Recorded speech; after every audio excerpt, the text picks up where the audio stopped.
Chapter 42. Atlantic Ocean, southwest of Tortuga. 9:34 a.m., Thursday, 1695. "Tie them and cripple their mainsail," Marci commanded, her crew efficiently transferring the pricier booty to their own deck. Smoke billowing seconds later from the destroyed sail on the bow of the German sloop. "But make sure if they row hard enough or repair that fast enough, they can make it to land." She secured her sword, swinging nimbly to land on the recently rebranded Blackheart's deck, clapping her hands to summon the available crew around her for their post-pillage review. They say each of us has, on average, at least 7 different professional paths to take in our lives. But Marci had had 9. Snow cone stand attendant, retail cashier, retail assistant manager, territory assistant manager, assistant manager, accounts receivable, accounts payable, administrative assistant, and now pirate captain. But who could have predicted this would be the one at which she most excelled? Yes, Marci had always been a bit cold, a bit dictative in her soft suburban life, erratically vindictive, prone to petty thefts when pushed, and deceptively sneaky for her rather bland visage. But not like this. Not like Mad Marci Finkle, terror of the high seas. She was a maniac, though a well-organized one, quickly earning the respect of crew and pirate brethren alike. But there was a secret she still harbored, a dangerous one, the kind that gets the greedy killed. Raising her voice to counter the shouts from the hog-tied crew as the lines to their smoking, wrecked ship were severed from the Blackheart, Marci went on, signaling Genevieve to retake the wheel so she could lead the meeting. "All right, everyone. I'm going to start this Thursday morning meeting with a few shout-outs. I mean, hip-hip huzzahs to several shining stars. Aaron, the way you clotheslined that second mate as he went for Bernard, bravo. That's the kind of hustle we like to see during a raid. So hip-hip huzzah to you.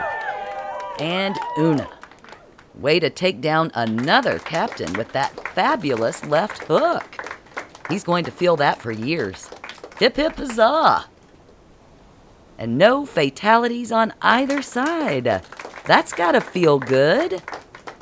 Marci waited politely through the light applause, Aaron's shy shrug, and Una's small hand-covered smile. Next on the agenda, team-building exercises. Marci's announcement was met with groans. During the previous team-building exercise, many of the trusters were not caught by the trustees, diminishing the crew's enthusiasm for these sessions. That exercise resulted in Aaron falling backward to land directly atop Jacques, Bernard misinterpreting Marci's instructions, and instead of catching a trusting Lizzie, actually repelling her forward to land on her face with a cry, and the Duchess refusing to cooperate in silent protest, allowing poor silent Amy to slip to the deck uncaught, silent still except for a small thud as she landed on her back.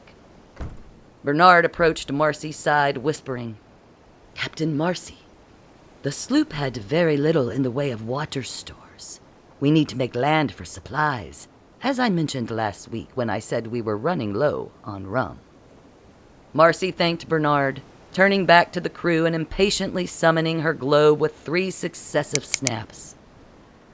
"We'll hold off on the team builder just this one time.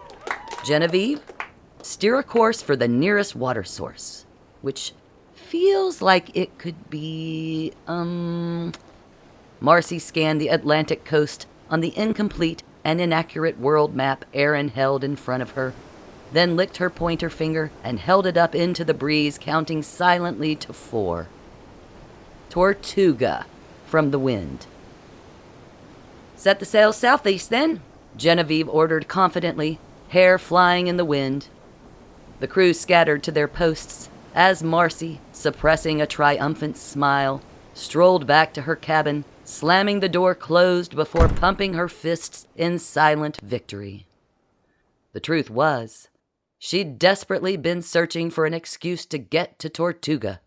But she didn't fully trust anyone aside from Aaron, and he would try to stop her from her reckless plans. It was on her 6th night as captain, lonely and restless in an unfamiliar bed, tossing and turning upon Francois's cold silken sheets.